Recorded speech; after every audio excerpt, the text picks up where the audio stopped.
Imagine a vast army, tens of thousands strong, trudging through blinding snowstorms at altitudes where the air itself feels like a blade against your lungs. Elephants, massive African war beasts, trumpeting in confusion and pain as they slip on sheer ice. Men freezing to death where they stand, their bodies tumbling into abyssal crevices. This wasn't just a march. It was a desperate gamble against nature itself. In 218 BC, during the Second Punic War, Carthaginian general Hannibal Barca executed one of history's most audacious military maneuvers, crossing the Alps to invade Italy from the north. Starting from Spain with an army of perhaps 50,000 infantry, 9,000 cavalry, and 37 war elephants, Hannibal aimed to catch Rome off guard. The Romans expected him to fight in Spain or sail across the Mediterranean. Instead, he chose the impossible route over the mountains. Historical accounts from Polybius and Livy describe the horrors in vivid detail. The journey took about 15 days through the high passes, with early snowfall turning paths into death traps. Landslides buried hundreds. Avalanches swept away men and animals. Starvation and frostbite claimed thousands more. By the time Hannibal descended into the Po Valley, his force was halved. Around 26,000 men remained, along with a handful of surviving elephants. Modern scholarship, including geological evidence from sites like the Col de la Traversette, a high, treacherous pass near the French-Italian border, supports that this was likely the route. Radiocarbon-dated disturbed soils and microbial traces suggest massive animal and human passage around 218 BC. The pass, often called the Frozen Pass in retellings, sits at nearly 3,000 meters, perpetually snowbound in late autumn. But what if the mountains didn't just claim lives through cold and rock? What if something lingered? In the modern era, near this very region, NATO and local forces maintain remote Alpine outposts, fortified barracks built into the rock, echoing old defensive lines. Soldiers stationed there, far from civilization, report things that no briefing prepares you for. Whispers in ancient tongues, shadows of armored figures marching in formation through blizzards, trumpeting echoes on windless nights. Tonight, we explore accounts from troops who've served in one such installation, a classified Alpine training base in the Carthaginian Alps, overlooking the suspected path of Hannibal's descent. We'll call it Fort Traversette for this story. Names changed, but the experience is shared by multiple veterans. These are first-person testimonies from men and women who faced the unknown in a place where history's ghosts refuse to rest. What causes these phenomena? Residual energy from unimaginable suffering, or something more? Let's hear from those who were there. Chapter 1. Arrival at the outpost. I deployed to Fort Traversette as part of a multinational mountain warfare rotation. The base sits high in the Carthaginian Alps, carved into the mountainside directly overlooking the Col de la Traversette, the narrow, wind-scoured pass that historians believe Hannibal forced his army through more than 2,000 years ago. It's remote, isolated, the kind of place where the nearest village is a full day's drive down switchback roads that vanish under snow for half the year. We came in by helicopter, rotors thundering against the thin air as the pilots threaded between jagged peaks. From the open door I could see the pass itself, a frozen saddle of rock and ice, flanked by sheer drops that disappeared into cloud. The crew chief leaned over and shouted above the noise, pointing down at the white expanse below. That's where the elephants went over the edge. A few of us forced laughs, but the joke landed flat. Something about the landscape felt wrong, like it was watching us back. The base is a mix of eras. Newer modular buildings cluster around the helipad, but the permanent barracks, blocks A through D, are older, poured concrete from the Second World War, reinforced against artillery that never came. Narrow windows, thick walls, corridors that smell permanently of damp stone and heating oil. My platoon drew Block C, the deepest into the cliff face, 3 stories of long hallways lined with 8-man bays. We landed in late afternoon, just as the light was bleeding out of the sky. Unloading kit bags in the freezing wind, everything felt heavier than it should. The air up there bites differently, sharp, thin, like breathing broken glass. By the time we hauled our gear inside, the sun had dropped behind the ridgeline and the temperature plummeted. First night was quiet, or so I thought. The bay was standard. Metal bunks stacked 3 high, lockers along one wall, a single radiator clanking as it tried to push back the cold. Most of the platoon crashed early, jet lag, altitude, the usual. I lay awake listening to the building settle, the wind moaning through ventilation shafts. Then I heard it. A low, distant sound carried on the wind. Not mechanical, not animal exactly, but something in between. A deep, mournful trumpeting that rose and fell like a wounded beast. It echoed off the valley walls, seeming to come from everywhere and nowhere. I sat up, heart already kicking. The bay was dark except for the red glow of the exit sign. Everyone else seemed asleep. I nudged the bunk below me. Sergeant Ramirez stirred, voice thick. "What? You hear that?" He listened. The sound came again, farther away this time, fading into the storm. "Wind through the pass," he muttered, rolling over. "Go to sleep." But I couldn't. I pulled on boots and stepped into the corridor. Fluorescent lights buzzed overhead, casting long shadows between the closed doors. The hallway stretched empty in both directions. Concrete floor scuffed from decades of boots. The trumpeting had stopped, replaced by the constant howl outside. I told myself it was acoustics. Alpine valleys play tricks with sound all the time. Next morning at formation, the platoon sergeant addressed it without prompting. He was a grizzled Italian Alpino with 20 years in the mountains, face like weathered granite. "You'll hear things up here," he said flatly. "Strange noises at night. Echoes.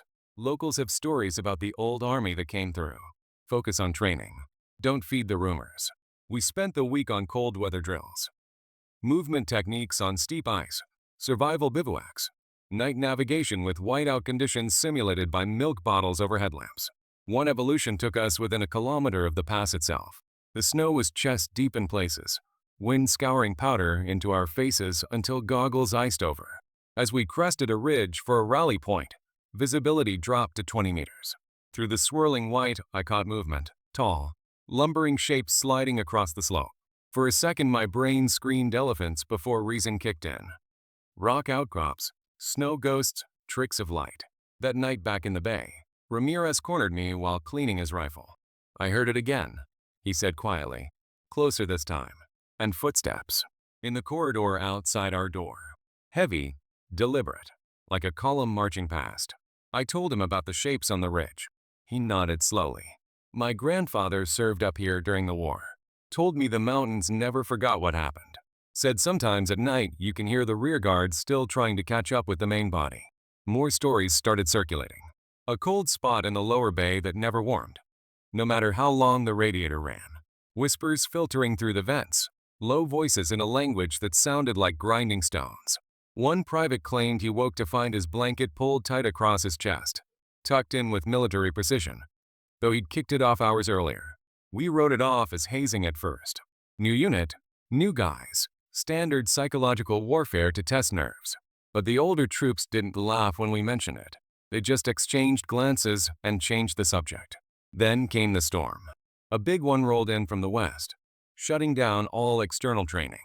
Whiteout conditions, winds gusting over 100 kilometers an hour. We were confined to quarters for 3 days straight. Power flickered. Generators growled in the basement. That's when things escalated. On the second night, a scream ripped through the bay. Private Keller bolted upright, eyes wide, babbling about a figure at the window, tall, armored in segmented plates, face blackened with frostbite, staring in at us as snow lashed the glass. We searched the corridor, the stairwells, even the roof access. Nothing. No footprints outside the window, though the ledge was only a meter wide and sheer drop beyond. By morning, half the platoon was on edge. Keller refused to sleep in his bunk, moved to the Darren couch. Ramirez found scratch marks on the inside of his locker door, deep gouges, like fingernails frozen solid. We started asking questions. The Italian troops knew the stories best. They spoke of the frozen pass as a place of unfinished crossing, where Hannibal's army shed its dead like a snake shed skin. Thousands buried under avalanches, tumbled into crevasses, frozen where they fell. Some say the mountains claimed them as payment, and now any armed force that occupies the heights pays interest. That night, as the storm raged harder, I stood watch in the corridor. Around 0300, the temperature plummeted further. My breath hung in clouds. Then, faintly at first, the marching began again, heavy, rhythmic footfalls approaching from the far end of the hall. I gripped my rifle tighter, flashlight ready. The sound grew closer, steady, unhurried. I called out. No answer. The footsteps stopped directly in front of me. Silence. Then a single, guttural word carried on air colder than the storm outside. Not English. Not Italian or French. Something older. I backed away slowly, heart hammering against my ribs. What had followed us in from the pass? Chapter 2. Echoes in the corridor. My name is Corporal Elena Moreau, French Army, Mountain Troops. I was assigned to Fort Traverset for a 6-month rotation focused on Alpine rescue and survival training. The base has a quiet reputation in our circles. Soldiers call it Les Baraquements Maudits, the cursed barracks. Not loudly, of course. You don't joke about it in briefings. I arrived as autumn was turning bitter. The first snow dusting the peaks. The older blocks feel like they've been sunk into the mountain itself. Thick reinforced concrete, narrow slit windows designed for defense, corridors that run straight and long like rifle barrels. The air inside is always damp, carrying that faint smell of old stone and rusting pipes. Heating systems groan, but never quite win against the cold seeping through the walls. The first few weeks passed normally enough. Daily routines. Physical training at dawn, classes on avalanche beacons and crevasse rescue, equipment maintenance in the afternoons. Nights were for rest or trying to. The isolation hits hard up there. No cell signal most days, internet spotty when the satellite dish isn't iced over. You learn to live with the quiet. But the corridors at night aren't quiet. They're long, perfectly straight, lined with identical doors leading to the base. Overhead, fluorescent tubes buzz and flicker even when the power is steady. On fire watch one night, I walked the length of Block B, boots echoing on the polished concrete. The base was asleep, or supposed to be. Then it started.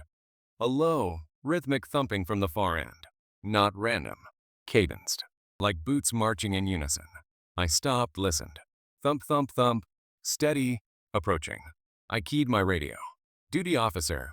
This is Moreau on patrol, Block B corridor. Hearing footsteps multiple. The reply came back calm. Probably snow settling or wind vibration. Check it out. Report back. I advanced, flashlight beam cutting through the dim light. The marching grew louder, closer. Shadows stretched along the walls. Elongated figures, cloaked, carrying what looked like spears or pikes. My pulse spiked. I swept the light across the hall. Empty. Doors all closed. No one. The sound stopped abruptly, right in front of me. Dead silence except for the buzz of the lights. Then, overlapping murmurs. Low voices, guttural, in a language I couldn't place. Not French. Not Italian. Not German. It sounded ancient, pleading or commanding, rising and falling like a chant. I backed up slowly, hand on my sidearm. The cold intensified, breath fogging thickly. When I reached the stairwell, the voices faded. I reported it. The colonel listened without expression. Document the time and details. Old structures make noises. Altitude can play tricks too. Carry on. But it didn't stop there. Word spreads fast in a small outpost. An Italian lieutenant from the Alpine pulled me aside in the mess hall a few days later. You've heard the patrols? He asked quietly. The frozen sentinels, they call them. Local legend says Hannibal's rearguard froze solid right under this pass, still trying to guard the column. Now they march the halls, thinking we're another army come to challenge the mountains. I laughed it off at first. Superstition. But then the storm hit. A real Alpine blizzard that pinned us inside for days. Winds howling like artillery. Snow piling against the doors. We were confined to barracks. Passing time with cards. Workouts in the gym. Stories around the heaters. That's when more accounts surfaced. One soldier from my section woke to find frost blooming across his window in the shape of an elephant's head. Trunk raised. Tusks curved. Eyes hollow. He showed us at breakfast. The pattern was unmistakable, though the room radiator was blasting. By evening it had melted, but photos circulated. Another described screams echoing through the vents late at night. Human and animal mixed. Men crying out as they fell. Massive beasts trumpeting in terror. I started leaving my bay light on. Sleep came in fits. One morning I woke to find frost on the floor inside the room, despite sealed doors and no leaks. Footprints tracked across it, bare feet, wide-spaced, leading straight to my bunk and stopping there, then turning away. The prints were small, calloused, like someone from a warmer climate who'd never worn modern boots. The platoon sergeant noticed the tension. "Keep it together," he warned. "We've got training to complete. Don't let ghost stories affect readiness." But how do you ignore footsteps that march right past your door every third night? Or voices that seem to call your name in a tongue dead for millennia?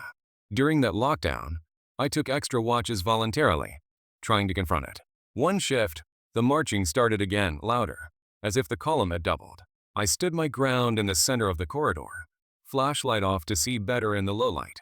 The shadows moved, dozens of them, translucent at the edges, forming ranks of men in ragged tunics and cloaks, faces gaunt and darkened by frost.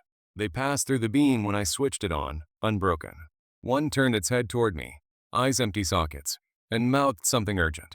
The cold wrapped around me like hands. I felt the exhaustion, the despair radiating from them. Were they warning us, or mistaking us for the enemy that the mountains became long ago? As the storm finally broke and weak sunlight filtered through the clouds, the activity quieted, but we all knew it would return with the next long night. Chapter 3. The Night Vigil. Staff Sergeant Marcus Hale, U.S. Army Rangers, attached to the multinational force at Fort Traverset for advanced mountain operations training.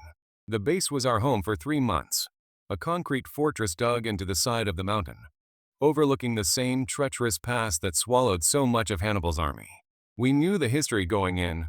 Briefings covered the strategic genius, the losses, but no one mentioned what else might still be down there. Blocka was our assigned quarters, one of the newer renovations slapped onto the old World War II structure. Still, it felt ancient. Thick walls that sweated condensation no matter the season. Emergency lighting that cast everything in a sickly red glow when the main power dipped. The basements were mostly sealed, storage for old gear, ammo crates from decades past, access to the generator rooms, officially off limits without permission. One night, a major storm rolled in off the ridgeline, wind screaming through the pass, snow piling so fast the plows couldn't keep up. Power flickered as ice built on the lines. The backup generators kicked on with a growl, but the overhead lights dimmed to half strength, buzzing like they were struggling. I had the mid-watch with my squad. Routine stuff. Hourly checks on doors, windows, the motor pool. Private Jenkins radioed from the lower level around 0200. Sarge, basement access door in block is open. Chains cut clean. Was secured at last check. We geared up, rifles, flashlights, cold weather kits. Standard procedure for potential security breach. Could be nothing. Wind, settling, or some idiot pulling a prank. But up there, you don't take chances. We descended the concrete stairs. The air changed immediately, colder, heavier, carrying a damp earth smell mixed with something sharper, metallic, like old blood baked into stone. Our boots echoed loud in the narrow shaft. Flashlight beams swept ahead. Dust-covered crates stacked along the walls, cobwebs thick as curtains. Then the sound started. Low at first, rhythmic, chanting almost. Deep voices overlapping, rising from deeper in the tunnels. Jenkins froze on point. "You hearing that, Sarge?" I nodded. Trumpeting followed, muffled but unmistakable, vibrating through the rock like the building itself was breathing it out. Close. Too close. We pushed forward, clearing room by room. Standard stack and sweep, though it felt ridiculous aiming rifles at shadows in a basement.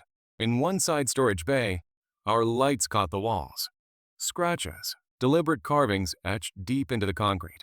Symbols, curved lines, figures that looked like elephants with riders. Warriors with rectangular shields. Later, when we showed photos to a historian advisor, he identified them as resembling Punic script. Carthaginian military marks. How they got there, under layers of post-war paint, no one could explain. The chanting grew louder as we approached a sealed door at the end of the corridor. Metal, rusted, padlocked years ago. But the lock hung open, chain dangling. We breached. Inside was a larger chamber, unused, forgotten. Crates pushed aside like someone had been through recently. The air here was arctic, breath freezing instantly.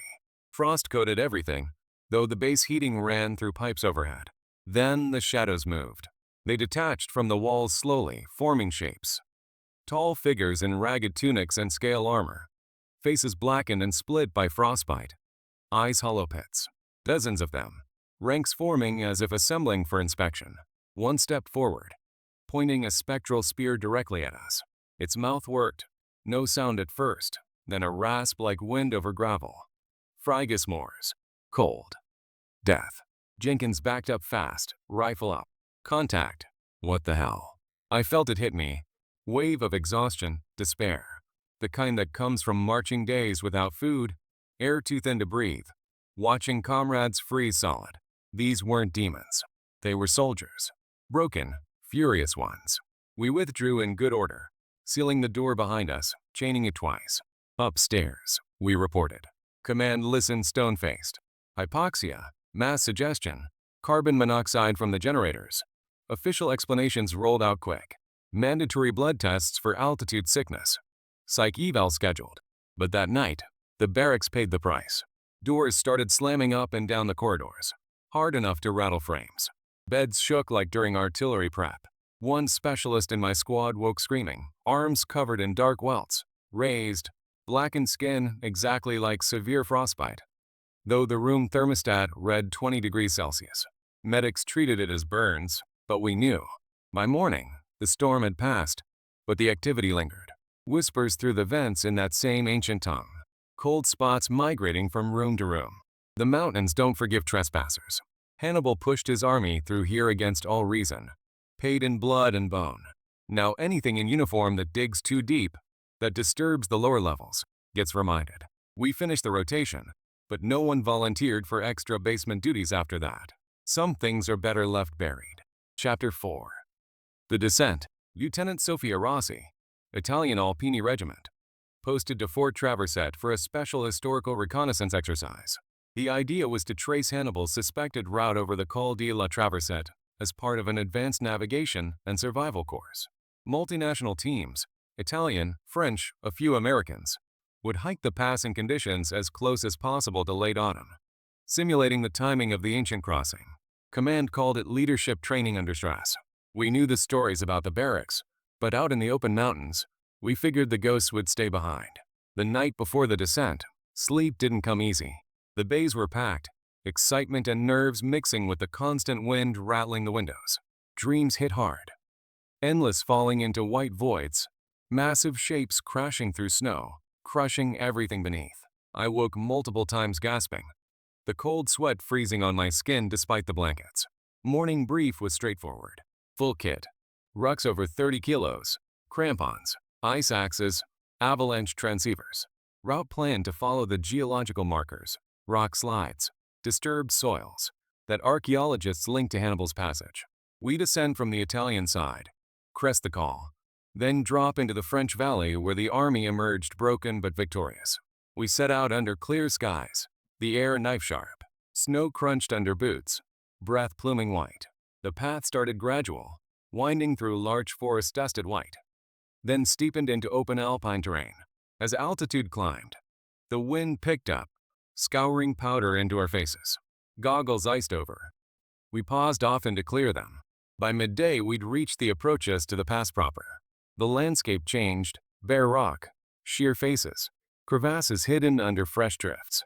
Visibility held, but clouds built on the horizon. Then the fog rolled in fast, like milk poured over the mountains. One moment we saw the ridgeline. The next, 20 meters max. Guides, experienced Alpini sergeants, called a halt to check GPS and maps. Signals flickered, then failed entirely. Batteries fine, but no satellites. Unusual, but high peaks can block. We pressed on in tight rope teams, probing for hidden drops. That's when we heard it. Marching behind us. Steady, thousands of feet grinding snow. Not ours. Our column was only 20 strong. I turned, sweeping with my headlamp. Nothing but swirling white. Contact rear. Someone joked nervously. The sound grew closer, flanking us on both sides now, like a larger force maneuvering to envelop. One of the French corporals stopped dead. "They are here," he muttered. Then louder. "The army. I see them." We clustered around him. His eyes were wide, fixed on the mist. He described ranks of men in tunics and cloaks, elephants lumbering through the snow, drivers goading them forward. Faces gaunt, desperate. He collapsed to his knees, babbling in French about reliving the descent, feeling the starvation, the cold eating bones. We radioed for Evac. Chopper couldn't fly in the whiteout. Had to carry him back on improvised litter. The marching followed us halfway down before fading. Back at the barracks that evening, exhausted and shaken, The corporal was medevaced with suspected altitude psychosis, but he wasn't the only one affected. Several of us reported visions. Spectral figures trudging alongside, mirroring our movements, but suffering more, limping, falling, vanishing into drifts. That winter, activity around the base intensified. Avalanches struck in patterns no one could predict. Small slides burying paths we'd just cleared. Larger ones roaring down chutes that had been stable for years. One hit an outbuilding near the motor pool. We dug frantically, expecting equipment loss. Found nothing modern buried. No vehicles damaged beyond surface. But deeper, under tons of snow and rock. Rumors spread. Fragments of bone. Too large for human. Tusks. Command shut it down fast. Called it animal remains from old hunts. The Italians among us knew better. Locals have tales of the mountains replaying the disaster every few decades, drawing the living into the memory, as if the past demands witnesses to the payment Hannibal made. We completed the rotation, but no one volunteered for repeat hikes over the call after that. Some paths aren't meant to be walked twice. Chapter 5. The Watch on the Pass. Captain Alex Thorne, British Army, serving as liaison officer with the Joint NATO Mountain Warfare Unit at Fort Traversat. My role was coordination, ensuring British elements integrated smoothly with the Italian, French, and American contingents. The base was familiar territory from previous exercises, but this rotation placed me in charge of a small forward observation post perched directly on the Col de la Traversette itself. A reinforced concrete bunker, half buried in the rock, with narrow firing slits turned into viewing ports. Two-man teams, 24-hour watches, monitoring weather, avalanches, and any cross-border activity. Remote, exposed, the highest manned position on the base. The OP was a Spartan affair. Generator for power, propane heaters that barely dented the cold, sleeping bags on cots, a tiny stove for brews. Outside, the pass stretched like a frozen scar between peaks, narrow, windswept, dropping away sharply on both sides. On clear days you could see for miles into Italy and France. At night, under moonlight, the snow glowed almost blue, shadows sharp as knives. I drew the night shifts often. Preferred them, actually. Quiet. Time to think. The air up there is so thin and dry your breath crystallizes instantly, falling like diamond dust. Stars feel close enough to touch. One shift stands out. The sky had cleared after a week of storms. Full moon rising huge over the eastern ridge. No wind for once, dead calm. The kind of silence that presses on your ears. My partner was catching sleep in the back. I manned the scopes, sweeping the pass routinely. Movement caught my eye. At first I thought it was drifting snow, or perhaps wildlife. Ibex sometimes cross high passes, but the shapes resolved into ranks. Hundreds of figures moving in formation across the col, silent as mist. Men on foot, cloaked and armored in styles long obsolete. Segmented plates, rectangular shields, spears carried at the ready. Interspersed among them, massive lumbering forms, elephants, towers on their backs swaying gently, drivers perched high. They marched from the French side toward Italy, exactly the direction Hannibal took. No sound, no breath clouds, no disturbance of the fresh snow surface, at least not that I could see through the optics. I adjusted magnification, heart rate climbing.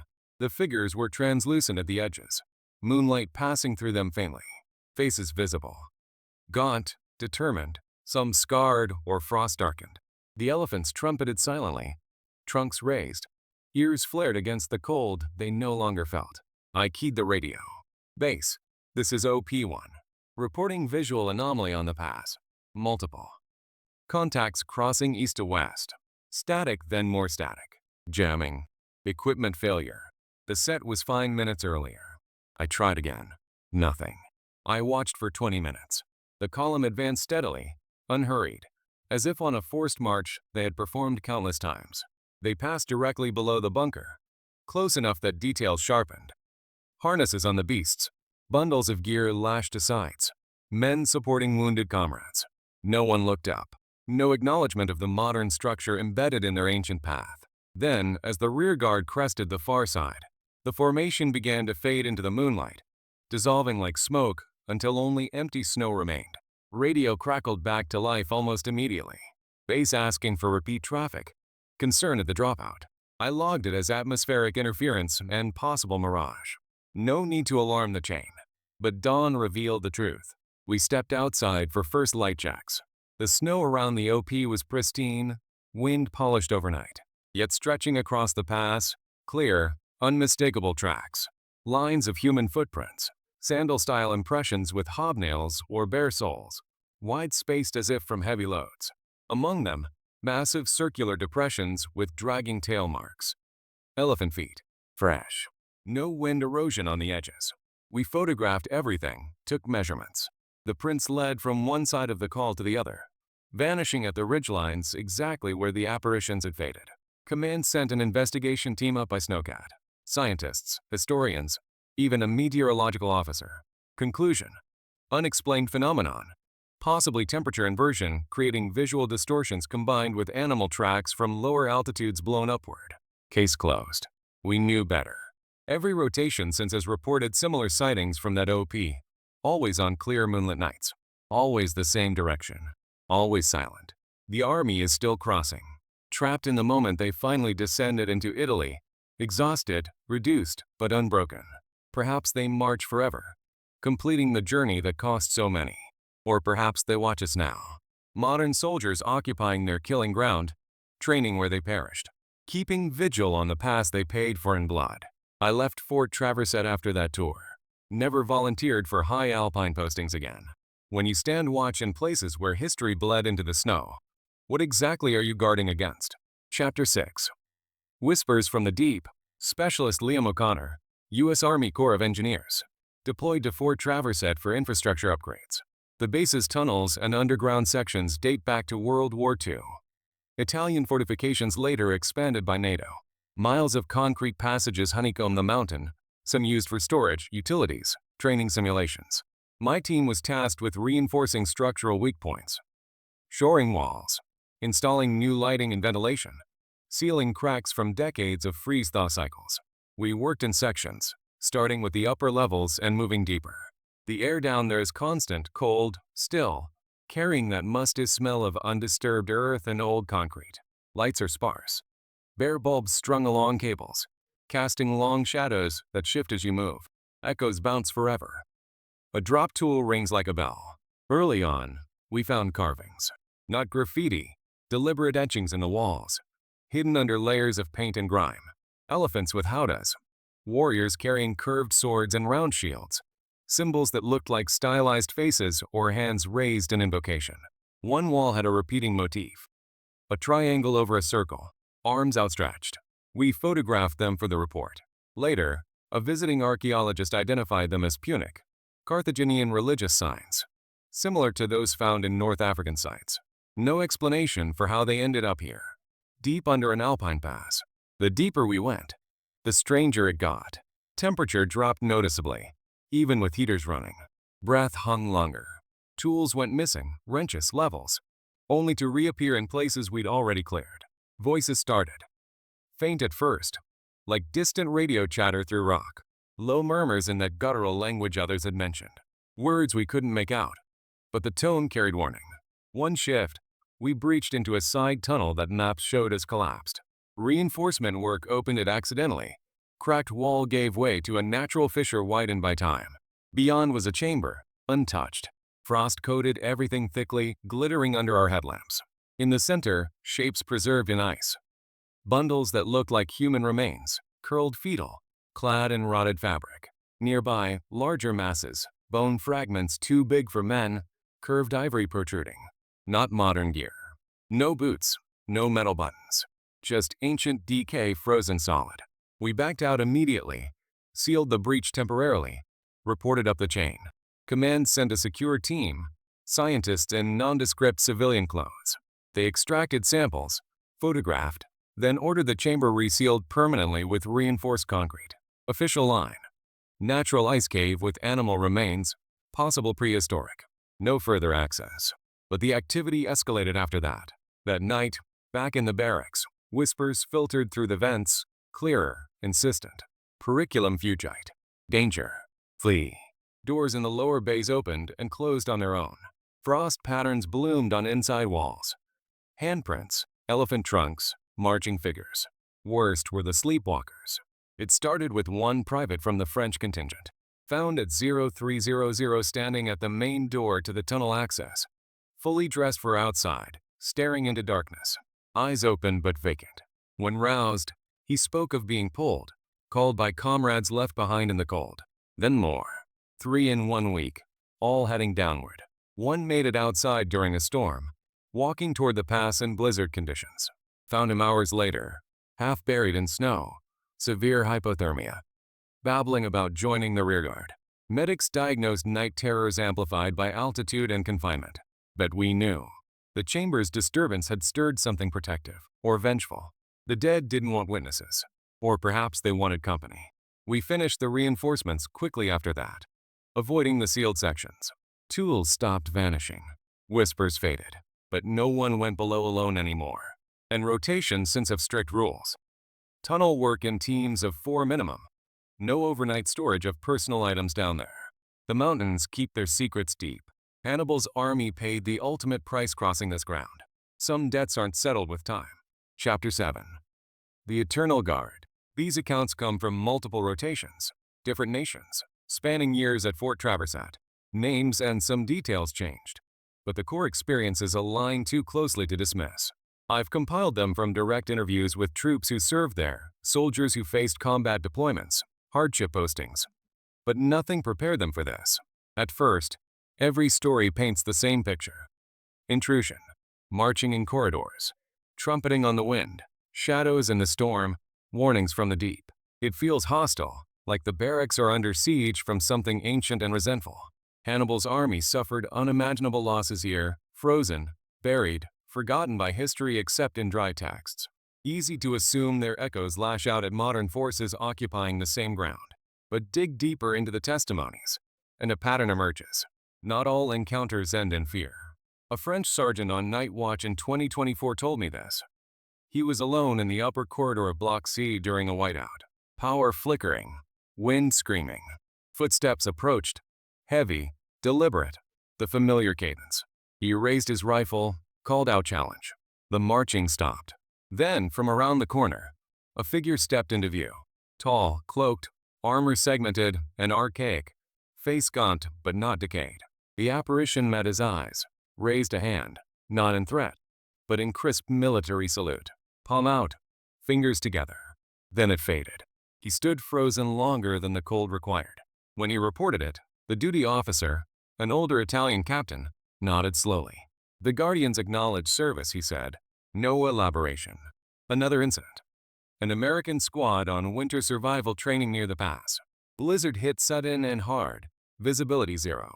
They lost bearings. Started drifting toward a known crevasse field. The point man swore later that a massive shape materialized ahead. An elephant, spectral but solid enough to block the path. Trunk raised, ears flared. It trumpeted silently and turned, leading them sideways onto safe ground. When the storm cleared, they were back on marked trail. No tracks but theirs. A British medic recounted treating a hypothermic Italian private pulled from a slide. As the soldier warmed, he described falling into darkness, hands reaching up, not pulling him down, but pushing him back toward light. Faces of ancient soldiers, urging him to live. Even in the tunnels, after my team's disturbance, activity shifted. Tools that vanished reappeared neatly stacked. Whispers changed tone, less warning, more directive. One engineer found his lost multi-tool placed exactly where he needed it next, as if guidance from experienced hands. The stories converge on this. Whatever lingers isn't malevolent. It's dutiful. Hannibal's rearguard. The men who held the column together as it bled out across the ice. The mahouts who coaxed dying beasts over impossible heights. The infantry who carried wounded until they couldn't. They didn't abandon their posts in life. Perhaps they can't in death. The mountains took their lives as toll. In return, they became protectors of the pass. Not to haunt, but to guard. Watching over those who now train in the same unforgiving terrain. Intervening when modern carelessness echoes ancient mistakes. Straying off path. Digging too deep. Forgetting the cold's price. Some troops leave offerings now. A coin pressed into cracks near the call. Tobacco scattered on the wind. Small acknowledgments of shared hardship across millennia. Command never puts it in writing. Psych evals for the shaken. Altitude blame for the rest. But among the units that rotate through, respect grows. The Eternal Guard. They call them quietly. Soldiers saluting soldiers. I asked one veteran, a hardened Alpine master sergeant with decades in the heights, what he believes. They paid the blood debt we all trained to avoid, he said. Now they watch our backs. Best wingman you'll never see, in a place where history's greatest gamble extracted such terrible cost. Perhaps the fallen found purpose beyond the grave, not trapped in suffering, but bound to prevent it. We modern warriors prepare for enemies of flesh and ideology. But up there, in the frozen pass, the real sentinels are the ones who crossed first and never truly left.